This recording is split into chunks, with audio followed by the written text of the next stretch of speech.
బాబాయ్, దేశభక్తి సినిమాలంటే ఎలాగుంటాయి? ఎలాంటి ఫీల్ ఇస్తాయి?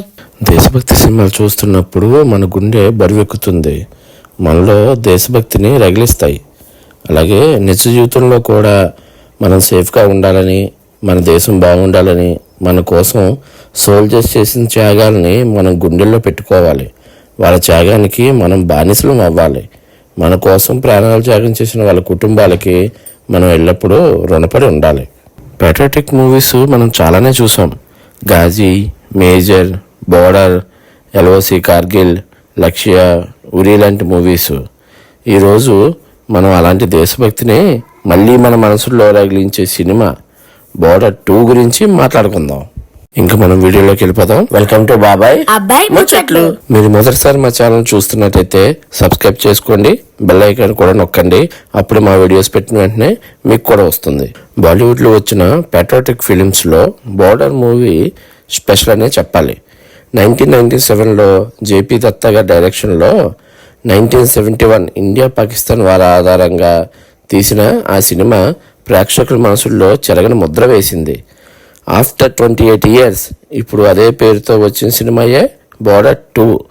ఇప్పుడు ఈ సినిమా ఎలా ఉందో మాట్లాడుకుందాం. ఈ సినిమా కూడా 1971 యుద్ధ నేపథ్యంతోనే సాగుతుంది.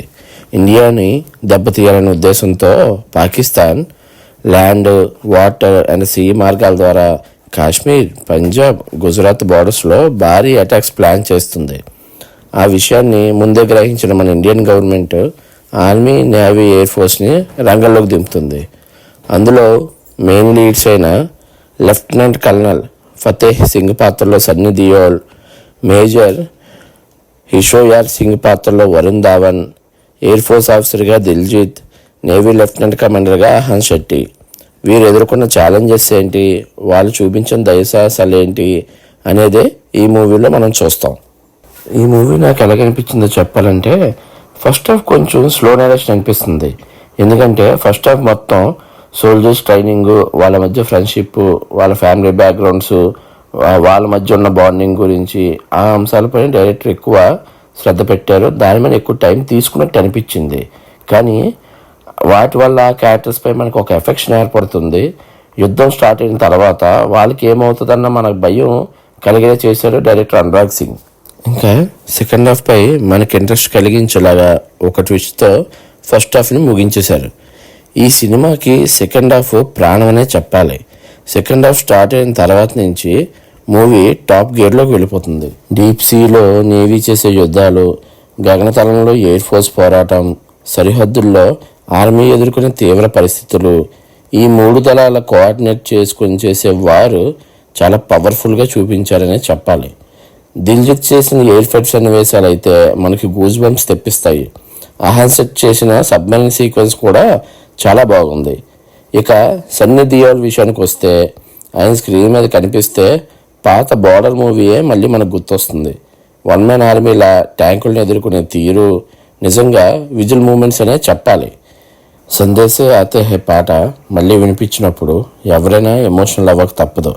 సోల్జర్స్ చేసే సాక్రిఫైసెస్, వాళ్ళ కుటుంబాల వేదన, ఆ సీన్స్ అన్నీ మనకు చాలా హార్ట్ టచింగ్గా అనిపిస్తాయి. ఇంకా పెర్ఫార్మెన్సెస్ విషయానికి వస్తే సన్నీ డియోల్ తన పాత్రకు న్యాయం చేశాడు. వరుణ్ ధావన్ ఫస్ట్ హాఫ్లో సరదాగా కనిపించి సెకండ్ హాఫ్లో మంచి ఎమోషన్స్తో మెప్పిస్తాడు. దిల్జిత్, అహన్ తమ పాత్రలో చాలా బాగా ఒదిగిపోయారు. సపోర్టింగ్ క్యారెక్టర్స్ కూడా అవసరమైనంత మేరకు బాగానే పర్ఫామ్ చేశారు. ఇంకా ఈ మూవీ పాజిటివ్ విషయానికి వస్తే దేశభక్తి థీము మెప్పిస్తుంది. సెకండ్ హాఫ్లో వచ్చే వార్ సీక్వెన్సెస్, యాక్టర్స్ పర్ఫార్మెన్స్ మనకు చాలా బాగా అనిపిస్తాయి. నాకు పెద్దగా కంప్లైంట్స్ అయితే ఏమీ లేవు. డ్యూరేషన్ కాస్త తగ్గించుంటే ఇంకా బాగుండేదేమో. ఫస్ట్ హాఫ్లో కూడా కొన్ని ల్యాగ్ సీన్స్, ఈ 2 లేకపోయిందంటే సినిమా ఇంకా బాగుంది అనిపించేది. ఫైనల్గా సినిమా గురించి చెప్పాలంటే మాత్రం మనలో దేశభక్తిని రగిలించే సినిమా అనే చెప్పొచ్చు. దేశం కోసం చేసిన పోరాటాలని మళ్ళీ గుర్తు చేస్తుంది బోర్డర్ 2 సినిమా. వార్ ఫిలిం లవర్స్కి, ప్యాట్రియాటిక్ ఆడియన్స్కి వర్త్ వాచింగ్ ఈ మూవీ. ఈ మూవీ మీకు ఎలా కనిపించిందో కామెంట్స్లో చెప్పండి. మళ్ళీ వేరే మూవీ అప్డేట్స్తో కలుద్దాం. ఈ వీడియో మీకు నచ్చినట్లయితే లైక్ చేయండి, షేర్ చేయండి, సబ్స్క్రైబ్ చేయండి. సైనింగ్ ఆఫ్ మీ బాబాయ్ అబ్బాయి ముచ్చట్లు.